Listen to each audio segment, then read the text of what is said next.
चलिए हम next video लेके आ गए जो 3 डायमेंशन ज्योमेट्री के बारे में था। उसमें हमने direction cosine of A vector के बारे में पढ़ लिया था। अब जो direction cosine of A line के बारे में पढ़ना है, तो पहले एक चित्र ड्रॉ कर लेते हैं। चित्र से क्या होता है, जो फिगर ड्रॉ करने के बाद में हमें अच्छे से समझ में आ जाएंगे। एक एक चीज़ को कनेक्ट करना है ताकि आपको एक स्टोरी वाइज आपको समझ में आ जाए कि इसमें क्या कुछ चल रहा है। ठीक है ना। तो यहाँ से सबसे पहले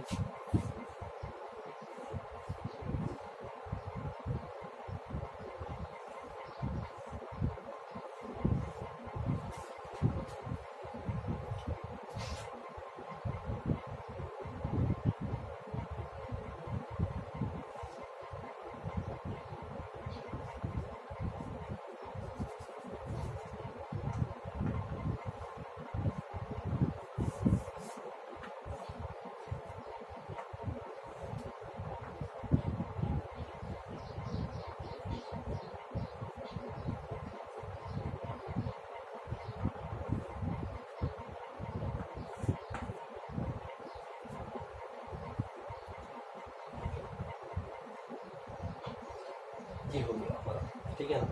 ये एक्स एक्सिस है, ये वाई एक्सिस है, ये जेड एक्सिस है।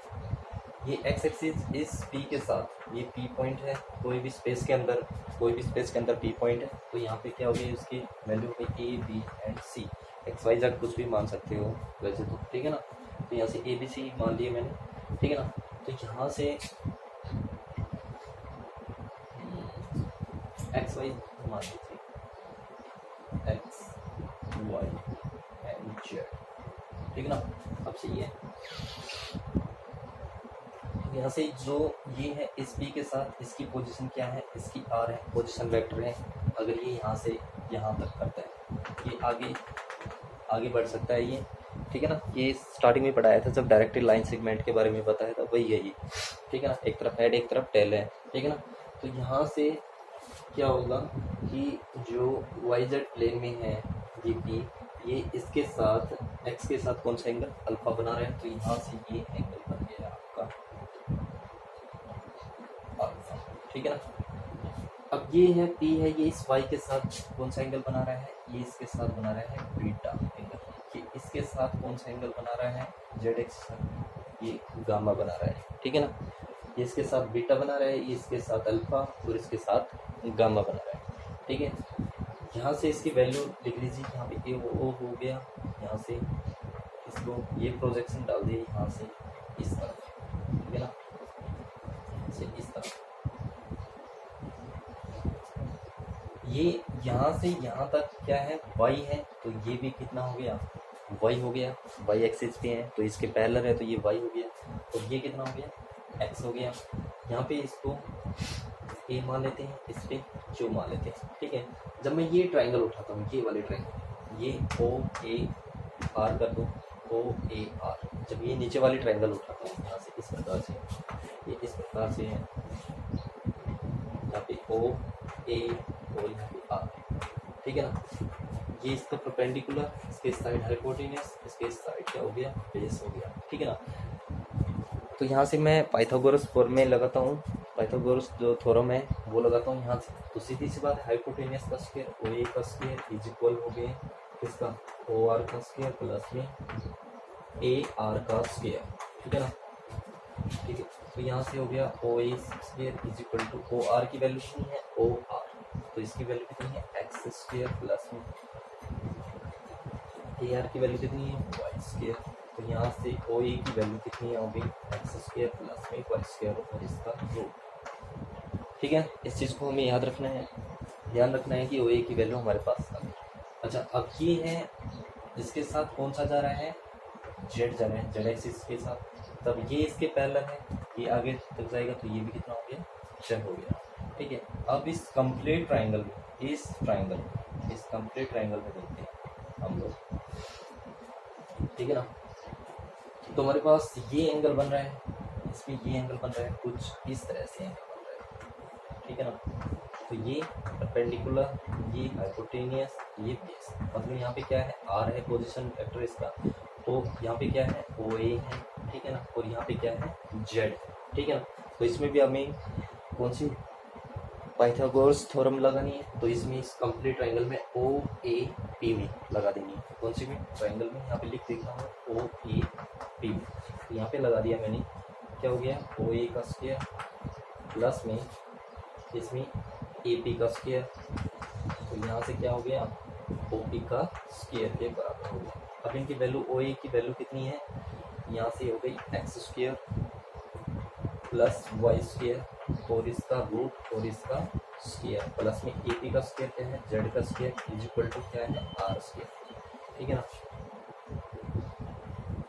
ठीक है। यहाँ से तो यहाँ से ये स्क्वायर से रूट कैंसिल हो गया। ठीक है। यहाँ से वैल्यू क्या निकल गई? R square is equal to x square plus y square plus में जेड स्क्वायर। ठीक है। ये चीज़ आ गई हमारे पास, ये निकल के आ गया हमारे पास। अब हमें क्या करना है? हमारे पास तीन एंगल है, अल्फा, बीटा और गामा। जब इसके साथ कोस से मल्टीप्लाई करते हैं तो इसमें क्या होता है ये देखते हैं। कोसाइन से यहाँ से हो गया cos alpha, cos beta and cos gamma. जब इसमें देखते हैं यहाँ से जब ये लाइन ये कुछ, चलिए बाद में देख लेंगे, पहले इस पे ही देख लेते हैं। यहाँ से ये है, ये एंगल यहाँ पे बन रहा है, कौन से प्लेन में बन रहा है? ये एंगल बन रहा है कौन से प्लेन में? वाई और जेड प्लेन में बन रहा है। यहाँ पे ये बन रहा है। ठीक है ना? यहाँ भी कौन से प्लेन में बन रहा है? वाई और जेड प्लेन में बन रहा है। तो यहाँ से कुछ इस तरह से बन रहा है। ये एक्स एक्सिस हो गया, ये वाई एक्सिस हो गया, तो यहाँ पे इसके साथ बन रहा है यहाँ पे कुछ। ठीक है। इस प्रकार से बन रहा है। ठीक है। तो ये हो गया हमारा वाई, ये हो गया हमारा आर। ठीक है। ये हो गया जेड। ठीक है। तो यहाँ से कोस अल्फा की अगर वैल्यू अगर मैं फाइंड आउट करना चाहूँ, यहाँ से सॉरी यहाँ से ये x हो गया क्योंकि x है, x एक्सिस है, और ये हो गया हमारा y। ठीक है ना? क्योंकि x y प्लेन में है तो यहाँ से कोस अल्फा की वैल्यू देखता हूँ मैं। तो यहाँ से कोस अल्फा क्या हो गया? p, ये फॉर्मूला 10th क्लास में पढ़ा होगा ट्रिग्नोमेट्री के अंदर। ठीक है ना? जो पंडित बद्री प्रसाद हर बोल रहे, या कुछ भी लगा सकते हो। तो ये पहला साइन का है, दूसरा कौन सा है? कोस का है। बेस अपॉन हाइपोटेनियस, तो यहाँ से बेस कितना हो गया? ये। ठीक है ना? ये बेस, ये हाइपोटेनियस, ये सॉरी ये परपेंडिकुलर हो गया, ये बेस हो गया, ये हाइपोटेनियस हो गया। तो यहाँ से कोस अल्फा, तो कोस अल्फा कितना हो गया? यहाँ से बेस का कितना हो गया? एक्स अपॉन में क्या? हाइपोटेनियस कितना है यहाँ पे? आर। ठीक है ना? तो यहाँ से ये वैल्यू निकल गया। ठीक है। सेम एज इट इज यहाँ पे बीटा के लिए करना है, तो बीटा का देखना है कि यहाँ पे कौन सी उसमें करना है। तो बीटा का क्या है? इसके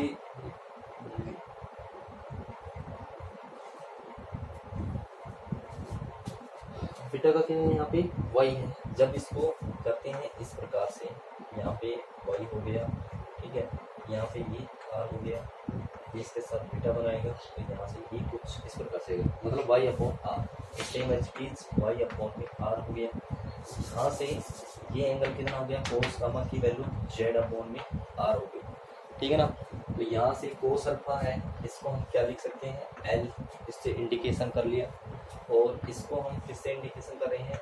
m से कर रहे हैं इंडिकेशन। इसको किससे कर रहे हैं? n से कर रहे हैं। तो l is equal to X by R. तो यहाँ से क्या हो गया? L R is equal to X, और यहाँ से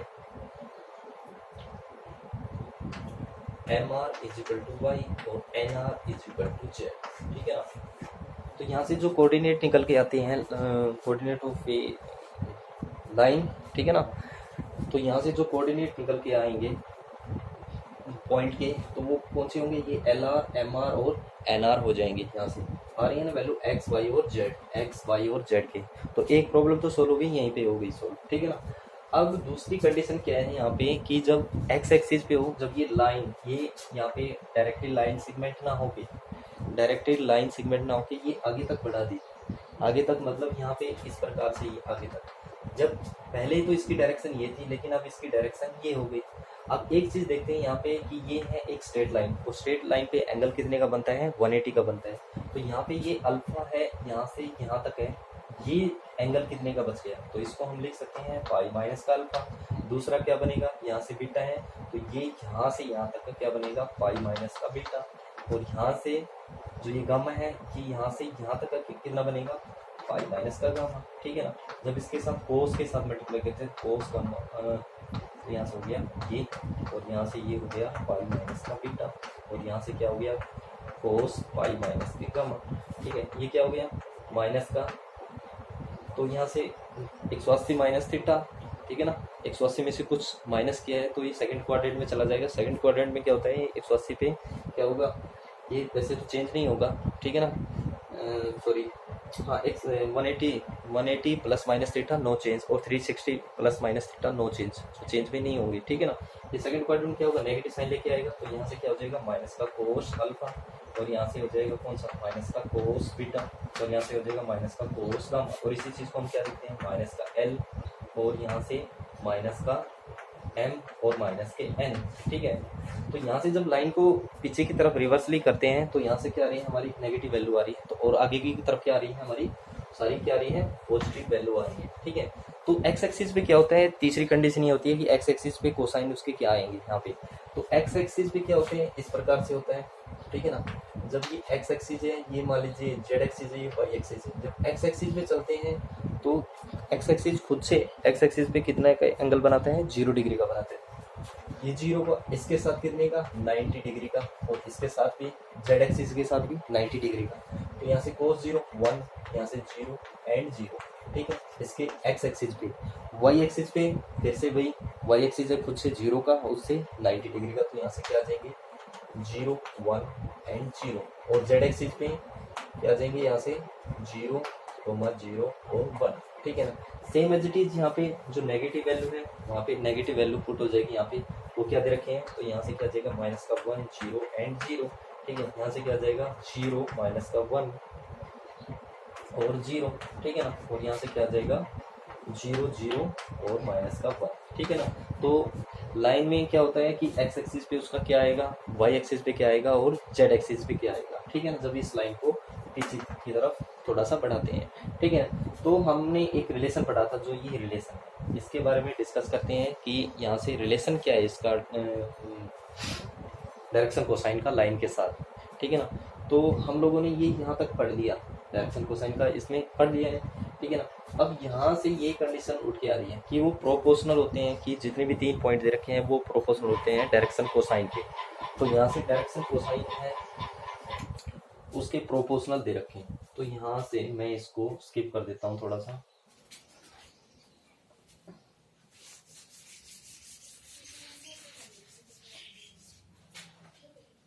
कि ए है डायरेक्टली प्रोपोर्शनल है किसके एल की, और बी है डायरेक्टली प्रोपोर्शनल किसके एन के, ठीक है ना, यहाँ से हो गया।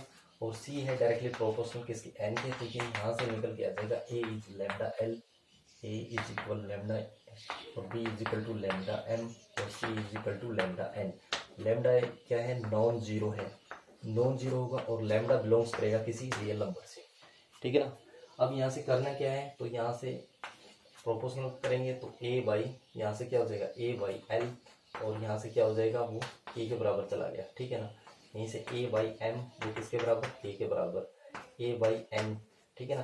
क्योंकि प्रोपोर्शनल का है तो यहाँ से के एल लिख सकते हैं यहाँ से, ठीक है ना। के है या लैम्डा है, लैम्डा मान लीजिए या के मान लीजिए, यहाँ से कोई बात नहीं है।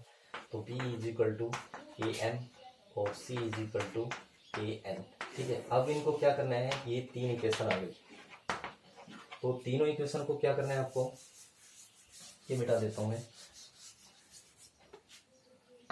ये तीनों इक्वेशन को क्या करना है, स्क्वेयरिंग करना है और ऐड करना है, स्क्वेयरिंग एंड एडिंग, लिखने की जरूरत नहीं है, स्क्वेयरिंग एंड एडिंग।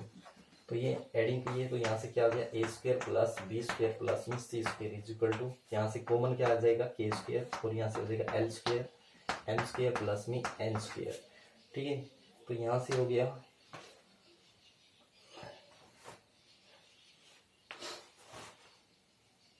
तो ये फाइंड आउट करना है हमें आर स्क्वायर की वैल्यू।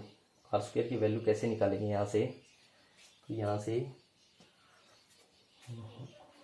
एक मिनट जो आया था हमारा एक्स की वैल्यू क्या आई थी, यहाँ से एल और आर आई थी, और वाई की वैल्यू क्या थी एम आर आई थी, और जेड की वैल्यू क्या आई थी एन आर आई, ठीक है। वो वैल्यू यहाँ पे पुट करनी है, तो यहाँ पे पुट कर दीजिए। तो यहाँ से हो गया आर स्क्वायर, पहले इसको कर लेंगे सोल्व। तो यहाँ से हो जाएगा आर स्क्वायर बाहर कॉमन आ जाएगा, तो यहाँ से हो जाएगा एल स्क्वायर प्लस में एम स्क्वायर प्लस में एन स्क्वायर। क्योंकि यहाँ पे पुट करते जाएंगे इनकी वैल्यू, इन सब की वैल्यू कहाँ पुट करनी है, यहाँ पे पुट करनी है। तो यहाँ से आर स्क्वायर से आर स्क्वायर कैंसिल हो जाएगा, तो ये 1 के इक्वल हो जाएगा क्या, एल स्क्वायर प्लस में एम स्क्वायर प्लस में एन स्क्वायर। ठीक है ना। ये वैल्यू कहाँ यहाँ पुट करनी है, ये वैल्यू को यहाँ पे पुट करनी है। तो यहाँ से हो जाएगा A square plus B square plus में C square is equal to K square, और इसकी वैल्यू क्या है 1। तो यहाँ से के की वैल्यू क्या आएगी, यहाँ से A square plus B square plus में सी स्क्वायर, और इसका रूट ये प्लस माइनस आ गया, के की वैल्यू आ गई यहाँ से। अब के की वैल्यू आ गई, इसको मैं मिटा देता हूँ यहाँ से। अब हमने पढ़ा था क्या कि ए की वैल्यू थी के एल के बराबर, तो इसका फर्स्ट जो डायरेक्शन कोसाइन है वो आ जाएगा यहाँ से। डायरेक्शन कोसाइन कैसे आएगा, यहाँ पे ए इज इक्वल टू के की वैल्यू, के की वैल्यू क्या है plus minus root A square plus B square plus में सी स्क्वायर, और मल्टीप्लाई में एल, तो एल को यहीं पे रहने दो।